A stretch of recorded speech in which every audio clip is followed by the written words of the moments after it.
plongeons au cœur d'un des plus grands mystères scientifiques, notre propre origine. Pendant longtemps, l'arrivée soudaine de l'Homo sapiens a vraiment intrigué les paléontologues. Les Néandertaliens dominaient l'Europe. Et puis, d'un coup, ils disparaissent, remplacés par l'homme moderne.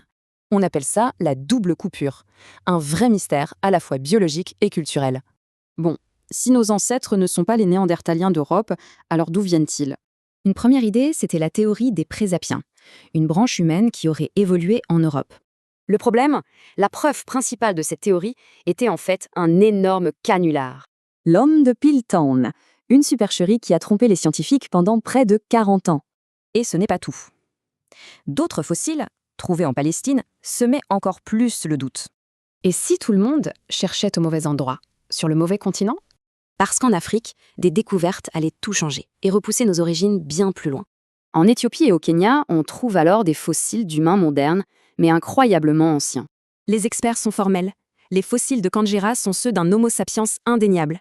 Ça change tout pour l'Europe. Homo sapiens n'y a pas évolué, il y est arrivé.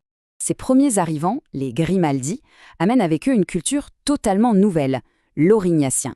D'ailleurs, le scientifique Gerasimov a même noté chez eux des traits équatoriaux. Même les fameux Cro-Magnons avaient des proportions physiques qu'on retrouve chez les populations équatoriales. Et regardez ça, on retrouve des motifs artistiques quasi identiques en France et en Afrique du Sud. Face à ces preuves, deux grandes théories s'affrontent alors pour expliquer nos origines. La théorie de l'origine unique, elle, résout parfaitement le mystère de la fameuse double coupure. Ce n'était donc pas une évolution sur place, mais bien l'arrivée d'un migrant.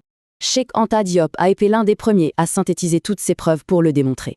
Fossiles, anatomie, culture, tout semble pointer vers un berceau unique pour l'humanité, l'Afrique. Alors, si la science nous dit qu'on a tous une seule et même origine, qu'est-ce que ça change ?